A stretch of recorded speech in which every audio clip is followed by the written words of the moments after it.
शांति। कायदे मुजीब हर कार्य करने वाले, एक बाप से ही सच्चा सच्चा लव रखने वाले स्वराज्य अधिकारियों को गॉडली मॉर्निंग। एक शब्द है रहम और एक शब्द है दया। क्या फर्क है? दया भाव सब में हो सकता है, दया करुणा, और रहम माना जब हम किसी आत्मा के लिए या उनकी निस्वार्थ भाव से कोई सेवा करें, माना कर्म करें, उनके लिए दया भाव रखते हुए कुछ करें, तो सेवा का कर्म करना। जैसे बाबा साकार में आकर सेवा करते हैं, कर्म करते हैं, कराते हैं, तो ऐसे ही हमें भी बाप समान रहम दिल बनना है। सबकी कैसे सेवा करनी है, इसके डायरेक्शन मुरली में सुनेंगे। एक बाबा ही है जो सारी दुनिया की सुख शांति की मांग पूरी करते हैं, तो इस कार्य में हमें भी उनका मददगार बनना है। आज की मुरली से भक्ति मार्ग की कई मान्यताओं की, किस्से कहानियों की सच्चाई जानेंगे। मुरली छोटी ही है लेकिन पॉइंट्स बहुत गहरे हैं। तो तैयार हैं सभी 10 मई 2024 की बाप की समझानी सुनने के लिए। त्रिमूर्ति शिव भगवान उवाच, मीठे बच्चे बाप समान रहमदिल बनो। रहमदिल बच्चे सबको दुखों से छुड़ाकर पतित से पावन बनाने की सेवा करेंगे। बाप समान रहमदिल बनो। बाबा रहमदिल है। बाबा के मन में सबके लिए दया करुणा तो है ही, लेकिन बाबा आकर कर्म करते हैं, एक्शन में आते हैं, तो बाप समान हमें भी रहमदिल बनना है। बाबा कहते हैं रहमदिल बच्चे क्या करेंगे? सबको दुखों से छुड़ाकर पतित से पावन बनाने की सेवा करेंगे। बाबा ये जो बेहद का कार्य कर रहे हैं, इसमें हम बाप के मददगार बनेंगे, तब कहलाएंगे रहमदिल। प्रश्न है, सारी दुनिया की मांग क्या है जो बाप के सिवाय कोई पूरी नहीं कर सकता? उत्तर में बाबा कहते, सारी दुनिया की मांग है शांति और सुख मिले। जिसके पास खूब धन वैभव ऐश्वर्य है, फिर भी उनको क्या चाहिए? सुख शांति चाहिए। सभी बच्चों की पुकार सुनकर बाप आते हैं। बाबा बेहद का है, इसलिए उसे बहुत फुर्ला है कि मेरे बच्चे कैसे दुखी से सुखी बने। बाबा को कंसर्न है, चिंता है कि बच्चे दुखी से सुखी कैसे बने। बाबा कहते, बच्चे पुरानी दुनिया भी मेरी है, मेरे ही सब बच्चे हैं। मैं आया हूँ सबको दुखों से छुड़ाने। मैं सारी दुनिया का मालिक हूँ, इसे मुझे ही पतित से पावन बनाना है। ओम शांति। बाप पावन बना रहे हैं बच्चों को, तो जरूर बाप से प्यार चाहिए।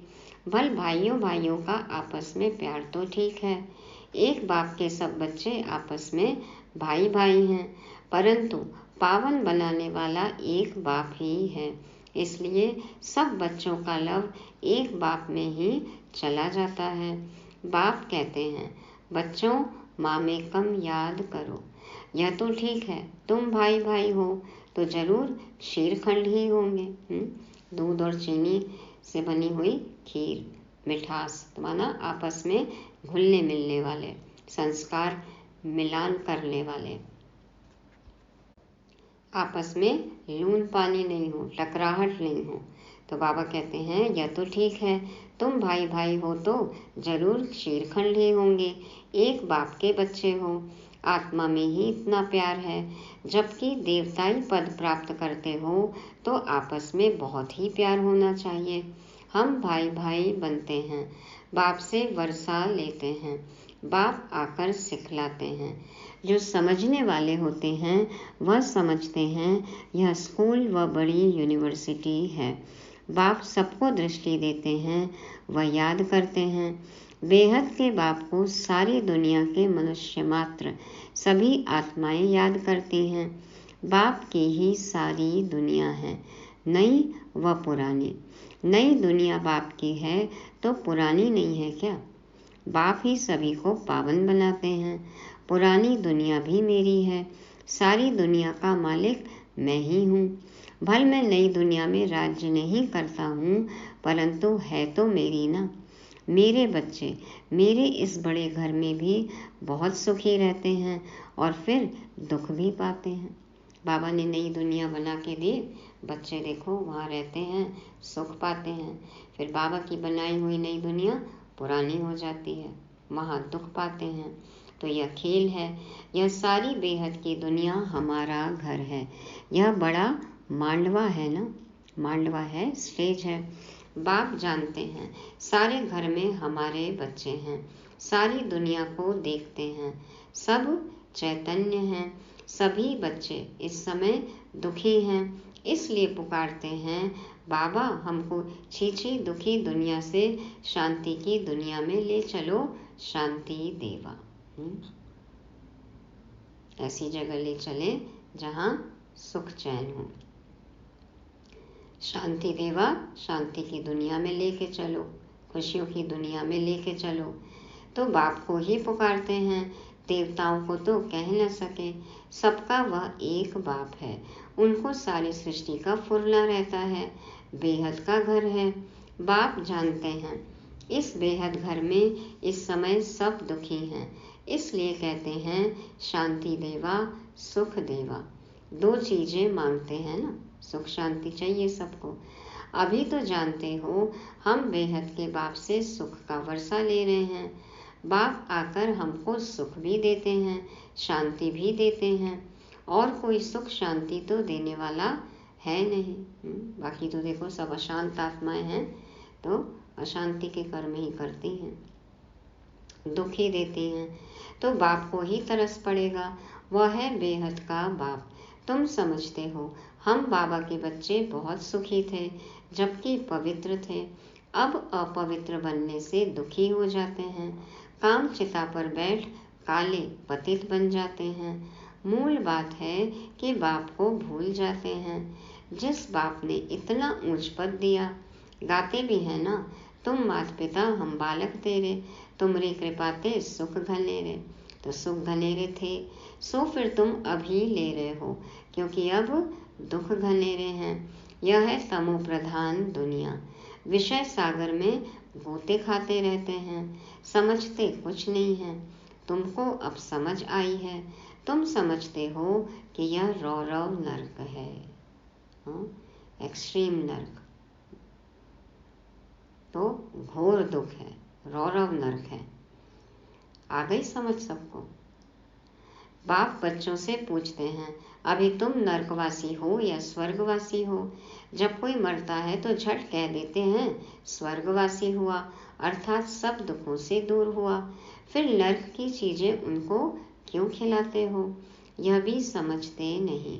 बाप आकर स्वर्ग की स्थापना करते हैं, तुम बच्चों को राजयोग सिखलाते हैं। बाप कहते हैं मीठे बच्चे, मैं तुमको यह नॉलेज सुनाता हूँ, मेरे में ही यह नॉलेज है, ज्ञान सागर मैं हूँ। कहते हैं यह शास्त्रों की अथॉरिटी है, लेकिन वह भी आत्माएं हैं ना, यह भी समझते नहीं, बाप का ही पता नहीं है। बाप जो विश्व का मालिक बनाते हैं उनके लिए कहते हैं ठिक्कर भिक्कर सब में है। इसीलिए देखो बुद्धि भी कैसे हो गई, ठिक्कर भिक्कर जैसी, पत्थर बुद्धि। व्यास भगवान ने क्या क्या बातें लिख दी हैं, मनुष्यों को कुछ भी पता नहीं है, बिल्कुल ऑर्फन बन आपस में लड़ते झगड़ते रहते हैं। बाप का, धनी धोरी का, मालिक का पता नहीं है तो आपस में देखो अनाथों के जैसे लड़ते झगड़ते हैं। बाप रचता और रचना के आदि मध्य अंत को कोई नहीं जानते हैं। बाप अपना और रचना के आदि मध्य अंत का राज समझाते हैं, और तो कोई बता न सके। तुम कोई से भी पूछो जिसको ईश्वर भगवान रचता कहते हो, उनको तुम जानते हो क्या? ठिक्कर भिक्कर में ईश्वर कहना ही जानना है, उसको सर्वव्यापी कह दिया, हर जगह कह दिया, क्या यही है जानना? पहले अपने को तो समझो। मनुष्य तमो प्रधान है तो जानवर आदि सब तमो प्रधान है, मनुष्य सतो प्रधान है, तो सब सुखी बन जाते हैं। जैसे हमारी सोच होगी वैसे ही प्रकृति होती है। वाइब्रेशन फैलते हैं ना। तो जैसा मनुष्य वैसा उनका फर्नीचर भी होता है। साहूकार लोगों का फर्नीचर भी अच्छा होता है। तुम तो बिल्कुल सुखी विश्व के मालिक बनते हो, तो तुम्हारे पास हर चीज सुखदाई है। वहाँ दुखदाई कोई चीज होती ही नहीं। यह नर्क है ही गंदी दुनिया। यहाँ पे देखो बाबा ने कहा साहूकारों का फर्नीचर अच्छा होता है, तो ब्यूटीफुल हाउसेस तो बना लिए, लेकिन ब्रोकन होम्स, रिश्ते कैसे हैं? पता है ना सबको, देख ही रहे ना चारों तरफ। तो मकान बहुत सुंदर है, लेकिन घर गृहस्थी का क्या हाल है पता ही है। तो बाबा कहते हैं कि वहाँ की हर चीज सुखदाई है, और यहाँ नर्क है, गंदी दुनिया है, तो हर चीज दुखदाई है।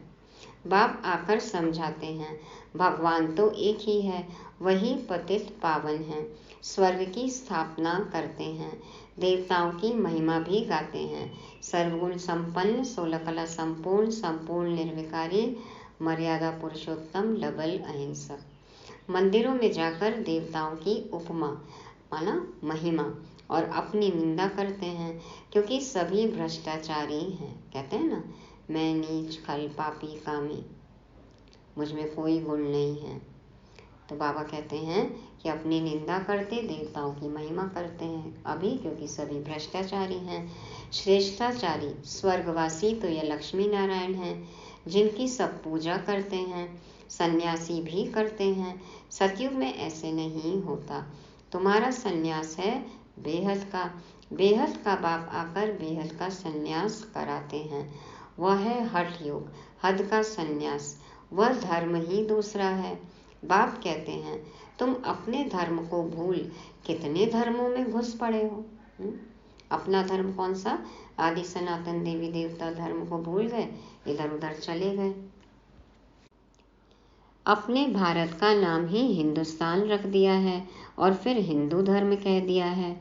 वास्तव में हिंदू धर्म तो कोई ने स्थापन ही नहीं किया है। मुख्य धर्म है ही 4, देवी देवता, इस्लामी, बौद्धि और क्रिश्चियन। तुम जानते हो यह सारी दुनिया आइलैंड है। आइलैंड, हाँ, इसमें रावण का राज्य है, इसीलिए देखो कह दिया श्रीलंका। हाँ, तो बाबा तो कहते हैं कि ये तो सारी दुनिया ही लंका है, आइलैंड है, इसमें रावण का राज्य है। रावण देखा है, जिनको घड़ी घड़ी जलाते हैं, यह सबसे पुराना दुश्मन है। यह भी समझते नहीं कि हम क्यों जलाते हैं। समझ चाहिए ना, यह कौन है, कब से जलाते आए हैं। समझते हैं परंपरा से। अरे उनका भी कोई हिसाब तो चाहिए ना। तुमको कोई जानते ही नहीं। तुम हो ब्रह्मा के बच्चे। तुमसे कोई पूछे तुम किसके बच्चे हो? अरे हम ब्रह्मा कुमार कुमारियां हैं, तो उनके बच्चे ठहरे ना। ब्रह्मा किसका बच्चा? शिव बाबा का। हम उनके पौत्रे ठहरे। सभी आत्माएं उनके बच्चे हैं। फिर शरीर में पहले ब्राह्मण बनते हैं। प्रजापिता ब्रह्मा है ना। इतनी प्रजा कैसे रचते हैं यह तुम जानते हो। यह एडॉप्शन है। हम कैसे पैदा हुए पता है ना सबको। ब्रह्मा मुख वंशावली, तो शिव बाबा ने ब्रह्मा मुख से जो ज्ञान दिया उसको सुनकर हम पैदा हुए, हमारा जन्म हुआ, द्विज ब्राह्मण। एडॉप्शन, तो शिव बाबा एडॉप्ट करते हैं ब्रह्मा द्वारा। मेला भी लगता है। वास्तव में मेला वहाँ लगना चाहिए जहाँ ब्रह्मपुत्रा बड़ी नदी सागर में जाकर मिलती है। पुष्कर में देखो ब्रह्मा मंदिर, तो वहाँ भी मेला लगता है। और बाबा कहते हैं ब्रह्मपुत्रा बड़ी नदी सागर में जाकर मिलती है, वहाँ मेला लगना चाहिए। वहाँ भी मेला लगता है, गंगा सागर का मेला बंगाल में। उस संगम पर मेला लगना चाहिए। यह मेला यहाँ है। और मेला कहाँ हो रहा है? मधुबन में मेला हो रहा है ना। ब्रह्मा बैठा है, तुम जानते हो बाप भी है और बड़ी मम्मा भी, तो यह है ब्रह्मा, बेहद की माँ। परंतु मेल है इसलिए मम्मा को मुकर्रर किया जाता है कि तुम इन माताओं को संभालो। बाप कहते हैं, मैं तुमको सदगति देता हूँ। तुम जानते हो यह देवताएं हैं डबल अहिंसक, क्योंकि वहाँ रावण होता ही नहीं। भक्ति से होती है रात, ज्ञान से दिन। ज्ञान सागर एक बाप ही है, उनके लिए फिर कह देते हैं सर्वव्यापी। बाप ही आकर यह समझाते हैं और बच्चों को ही समझाते हैं। शिव भगवान वाच है ना, शिव जयंती मनाते हैं तो जरूर कोई में आते हैं। कहते हैं मुझे प्रकृति का आधार लेना पड़ता है, मैं कोई छोटे बच्चे का आधार नहीं लेता हूँ। श्री कृष्ण तो बच्चा है ना, मैं तो उनके बहुत जन्मों के अंत में, सो भी वानप्रस्थ अवस्था में प्रवेश करता हूँ। वानप्रस्थ अवस्था के बाद ही मनुष्य भगवान को सिमरण करते हैं। कहते हैं ना कि अब 50-60 साल के हो गए, गृहस्थी पूरी हुई और अब भगवान का नाम ले, गुरु करते हैं, वन की उड़ जाते हैं, संन्यास करते हैं। परंतु भगवान को यथार्थ कोई भी जानते नहीं। भगवान का सिमरन करते हैं लेकिन यथार्थ जानते नहीं हैं। तब बाप कहते हैं यदा यदा ही धर्मस्य ग्लानिर्भवति भारत, मैं भारत में ही आता हूँ। भारत की महिमा अपरंपार है। मनुष्यों को देह का अहंकार देखो कितना है, मैं फलाना हूँ, यह हूँ। अब बाप आकर तुमको देही अभिमानी बनाते हैं। मीठे मीठे रूहानी बच्चों को रूहानी बाप बैठ ज्ञान के सब राज बताते हैं। यह है पुरानी दुनिया, सतयुग है नई दुनिया। सतयुग में आदि सनातन देवी देवता धर्म ही था। 5000 वर्ष की बात है।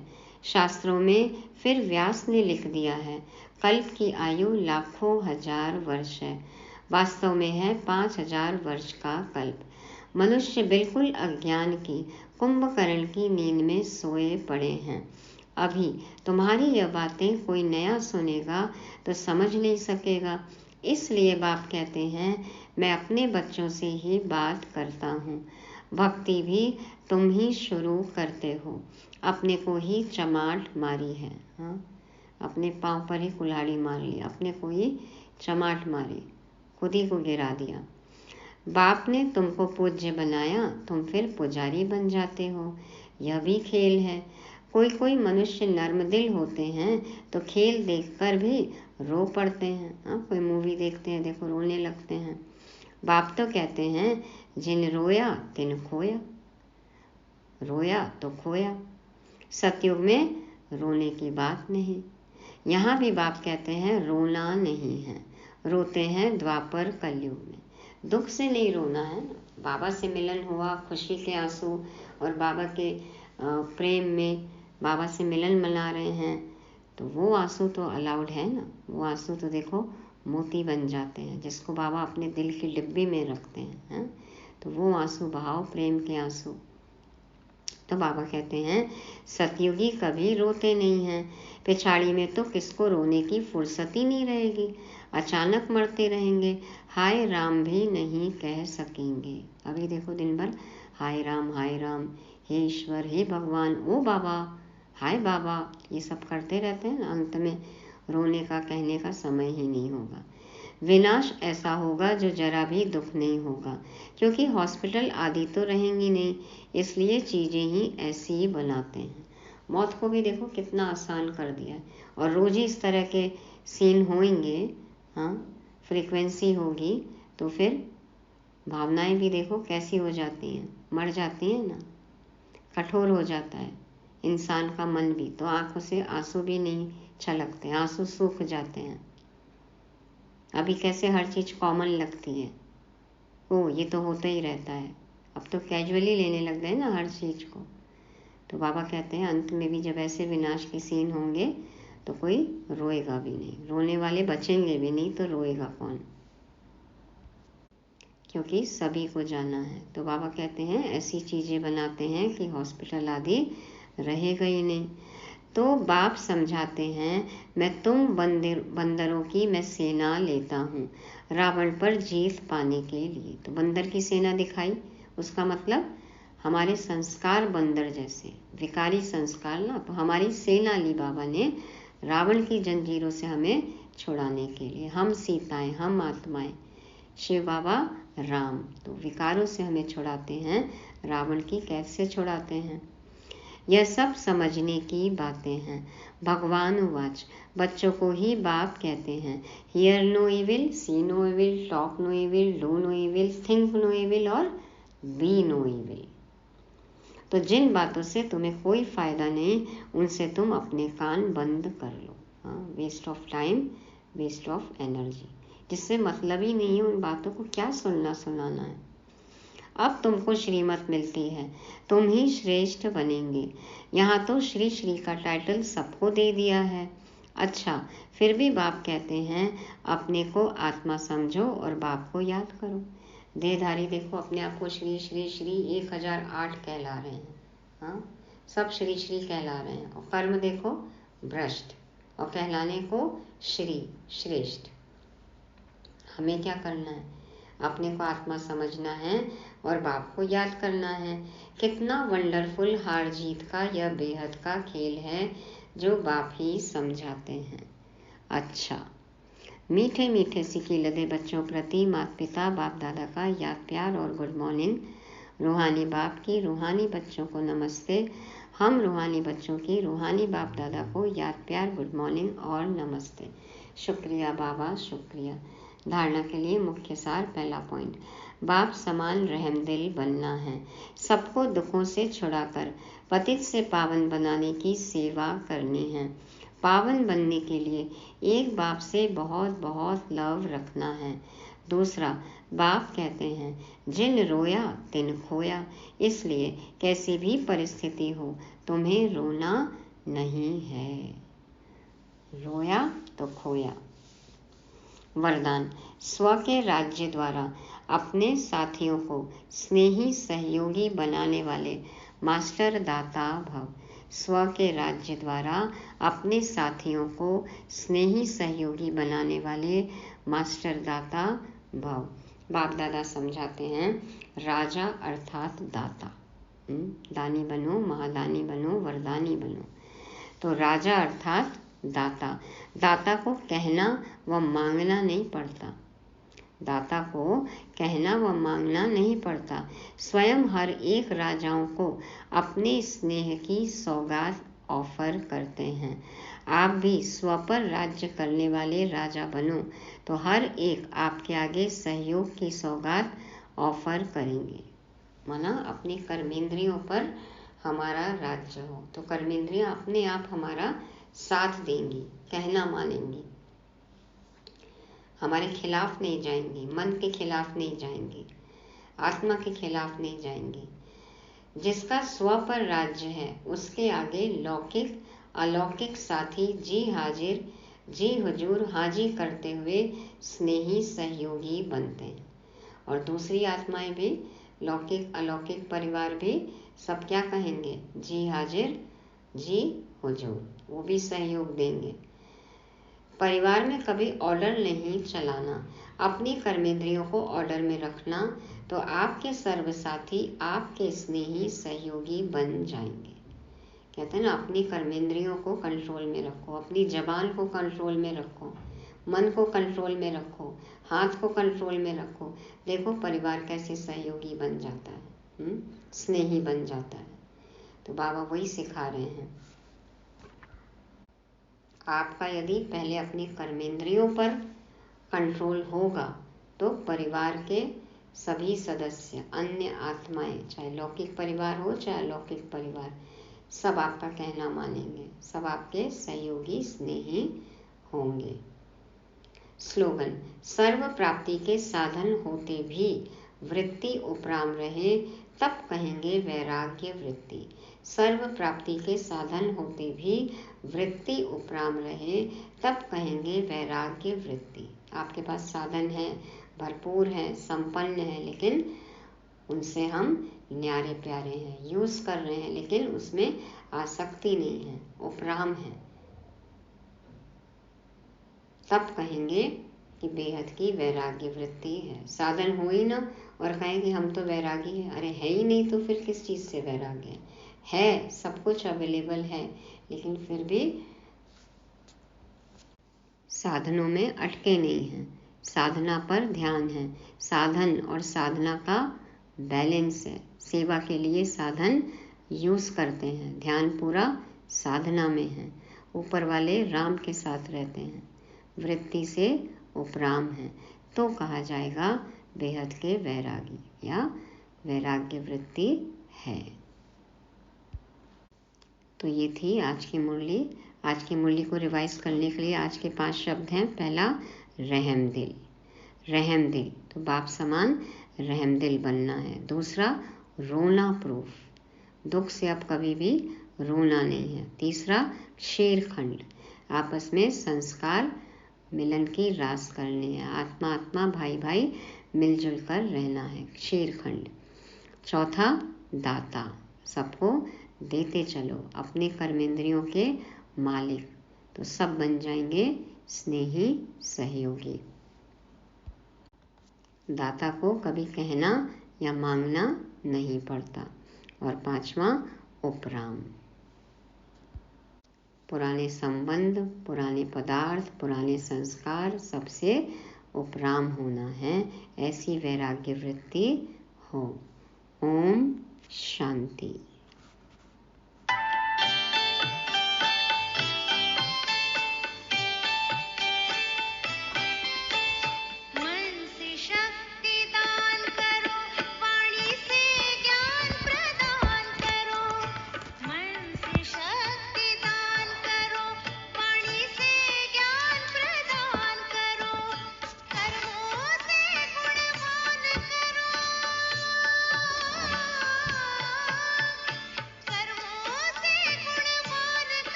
वरदानी